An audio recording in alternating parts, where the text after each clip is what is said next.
Señor, hoy es mi cumpleaños. De verdad quería soplar una vela, aunque fuera sin comer.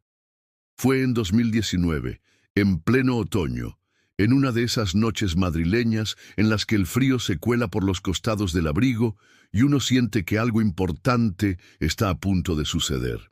Ella se llamaba Sofía, una niña de 10 años, con una mirada que parecía haber visto mucho más de lo que cualquier pequeño de su edad debería. Apareció con su padre, un tipo flaco, con la barba descuidada y los ojos hundidos de quien carga más de lo que puede soportar. En ese entonces yo trabajaba en el restaurante Palacio Real, uno de esos lugares elegantes donde los platos son más una obra de arte que una simple comida.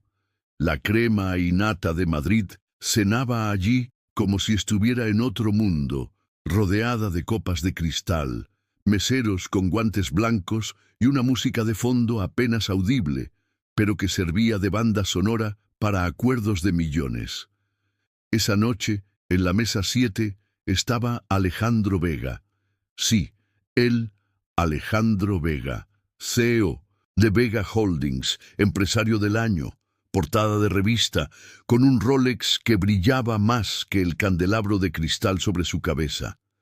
Estaba esperando a unos inversionistas japoneses, y la noche prometía ser solo una más entre tantas.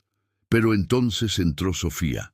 Llevaba un saquito de lana gris que parecía tejido por una abuela ya ausente, el cabello castaño recogido en 2 trencitas deshechas y en las manos un monedero rosa con un cierre oxidado. Caminó hasta el mostrador con pasos firmes, como si cada zapato supiera exactamente dónde pisar. Y entonces pronunció la frase que detuvo el restaurante entero, a pesar de haberla dicho bajito. Señor, hoy es mi cumpleaños.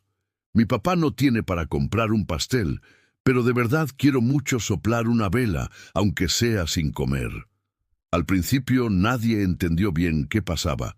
Carlos Mendoza, el dueño del restaurante, un hombre meticuloso, de esos que alinean los cubiertos como si estuvieran construyendo una maqueta, se quedó sin reacción. Lo vi arquear las cejas e intentar apartar a la niña con delicadeza, algo avergonzado, como quien intenta espantar un fantasma. Pero Sofía no se movió ni un centímetro. Y su padre, un paso atrás, con las manos en los bolsillos de su chaqueta raída, parecía suplicar en silencio que ella se regresara. Se notaba que quería desaparecer de allí. Su rostro, marcado por el tiempo y la culpa, era el retrato de alguien que ya lo intentó todo, pero nunca fue visto. Y fue entonces cuando Alejandro, todavía, con el celular en la mano, miró a la niña. No dijo nada. Solo contempló la escena como quien recibe un golpe en el pecho y no sabe por qué. Yo estaba lo suficientemente cerca para ver cuando se levantó despacio, como quien intenta no ahuyentar a una mariposa. Caminó hasta el mostrador y se agachó a la altura de la niña. No posó, no tomó fotos, no intentó ser el héroe, solo preguntó su nombre, y ella, con la misma valentía de antes, dijo, Sofía. Cuando él le preguntó cuántos años cumplía, ella mostró los dedos, un gesto sencillo, pero que me conmovió por dentro. Entonces miró a Carlos y le dijo, con una firmeza educada, traiga un pedazo del pastel más bonito que tenga, y una vela, ahora mismo. No era un pedido, era una orden que llevaba algo más profundo, y fue en ese momento, en esa rendija de humanidad, que todo empezó a cambiar, no solo para ella, sino para él también. La cocina se detuvo, de verdad se paró. Los chefs, acostumbrados a gritar órdenes y golpear sartenes, se quedaron en silencio. Hasta el maître, que odiaba cualquier improvisación, corrió a encender una vela. Y allí estaba ella, la vela azul torcida clavada en un trozo de pastel de chocolate con fresas, el postre más caro del menú, de esos que vienen decorados como una joya. Cuando trajeron el plato, Sofía abrió los ojos como si aquello fuera un milagro. Alejandro se agachó otra vez, encendió la vela y dijo: «Pide tu deseo».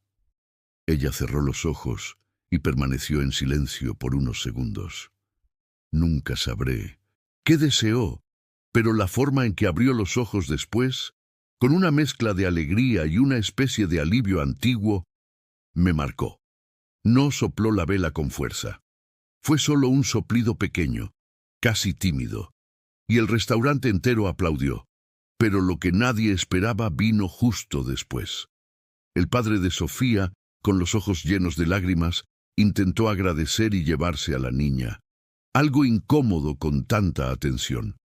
Pero Alejandro lo sujetó suavemente del brazo, sin agresividad, solo con firmeza. Dijo que quería hablar, que no era caridad, era un interés genuino. El hombre dudó, claro. ¿Quién no dudaría? Pero algo en la mirada de Alejandro, que hasta entonces era conocido por ser un empresario frío como témpano, cambió. Había allí una compasión que no parecía ensayada. Se sentaron juntos en una de las mesas del rincón, y fue la primera vez que vi a Alejandro apagar el celular, empujar el reloj a un lado y escuchar a alguien de verdad, sin prisa, sin juzgar. El padre, que se llamaba Ernesto, contó que había tenido una vida mejor, que era técnico en electrónica y había intentado abrir una pequeña tienda de reparaciones, pero la crisis se llevó todo. Llevaban 3 meses viviendo en un albergue. La forma en que Ernesto contaba las cosas era seca, directa. No había adornos ni autocompasión, pero se notaba el cansancio en el tono de su voz. Hablaba como quien ya se acostumbró a no ser escuchado, como si contar su propia historia fuera solo otro ejercicio inútil.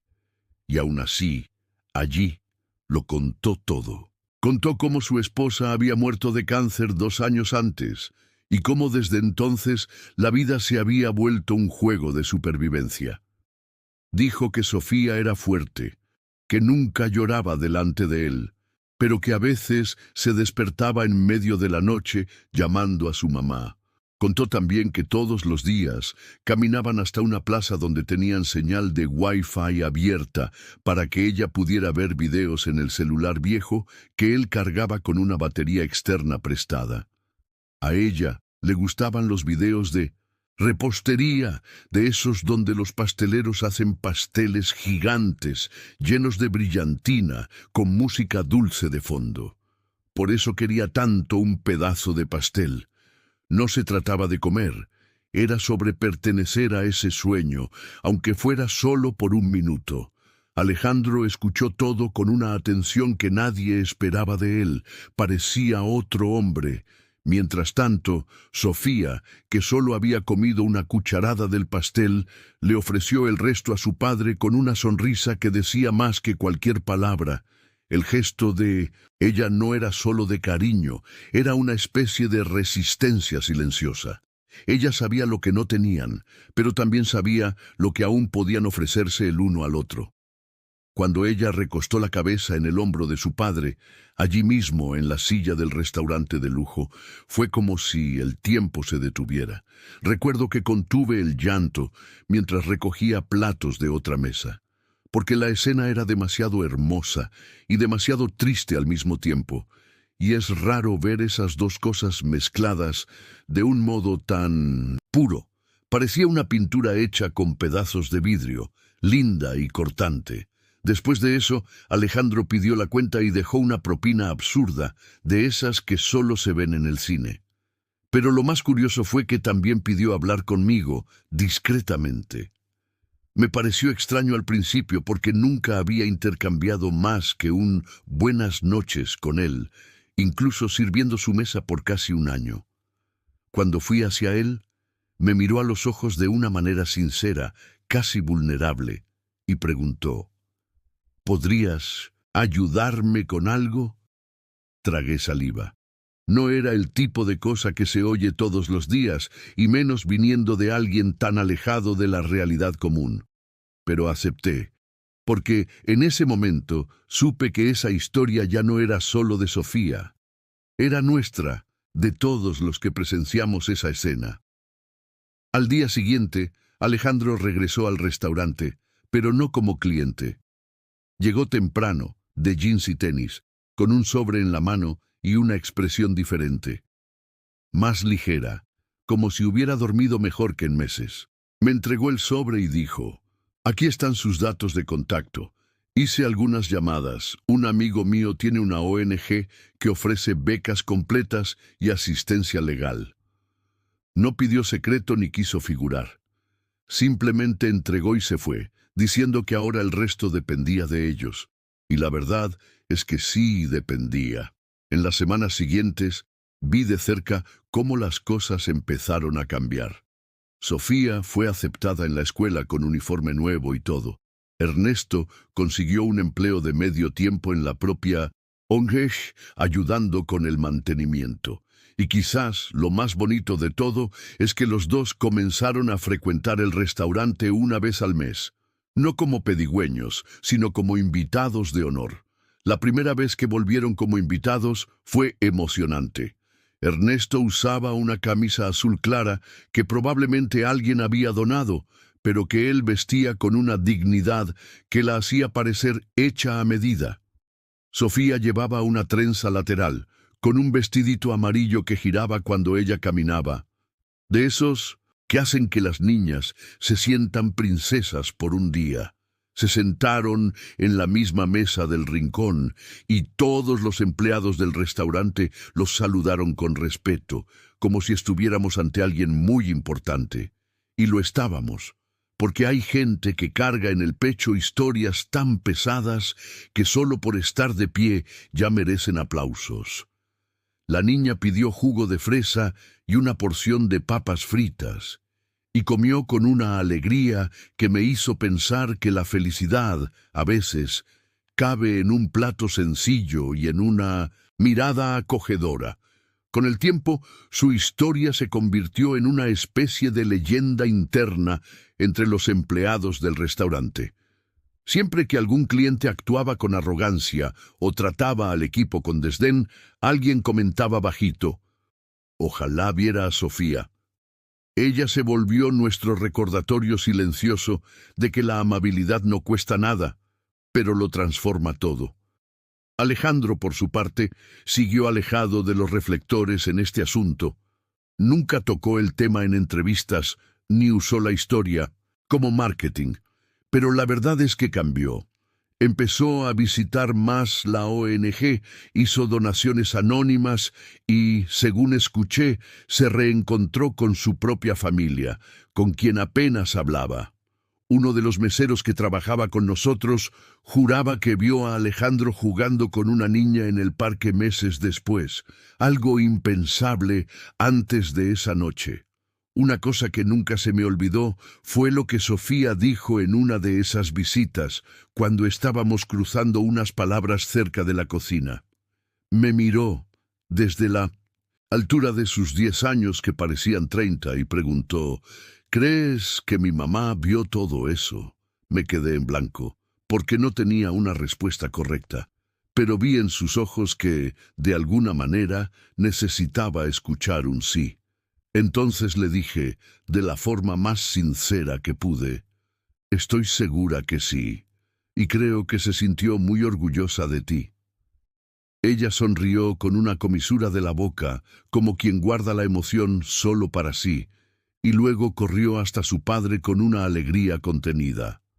No era una niña común. Había en ella una sabiduría suave, de esas que nacen del dolor, pero no se dejan amargar por él. Una luz tímida, pero constante, como una vela que no se apaga, incluso con el viento.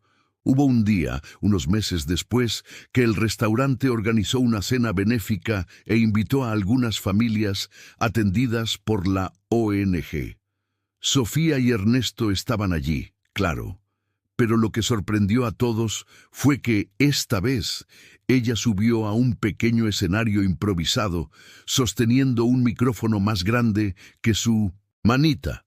Con la voz temblorosa pero decidida, agradeció en nombre de todos los niños que sueñan en silencio. Dijo que nadie debería avergonzarse de pedir un trozo de pastel y que a veces un pedido simple puede abrir puertas que uno ni se imagina. Fue aplaudida de pie.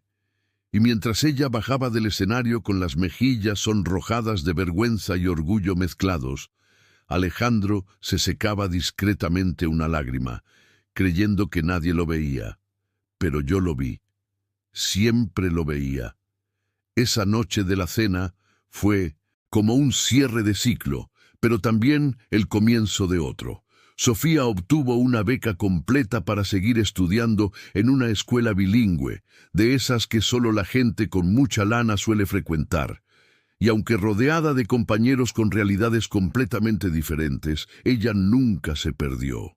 Seguía siendo la misma niña de mirada firme y sonrisa reservada, que hablaba poco, pero decía mucho con lo que hacía. Ernesto, por su parte, fue contratado de forma permanente por la ONG y se volvió una referencia allí, no solo por su trabajo técnico, sino por la manera en que acogía a las nuevas familias con palabras sencillas y ojos comprensivos. Era como si hubiera aprendido a traducir el silencio de los demás, porque él mismo ya había vivido dentro de ese silencio por demasiado tiempo, y eso nadie lo enseña. De vez en cuando paso por delante del restaurante, ya no trabajo allí. Recuerdo esa noche como si hubiera pasado ayer. Hay historias que se te pegan de un modo que se vuelven parte de quien eres, y esta es una de ellas. A veces pienso que Alejandro necesitaba tanto a Sofía como ella a él. No por dinero o ayuda, sino para recordar quién era antes de los números, antes de los contratos, antes del traje impecable. Y ella, por otro lado, necesitó ese momento para descubrir que los sueños sí se pueden alcanzar, aunque el camino hacia ellos esté hecho de piedras, esperas y velas azules chuecas.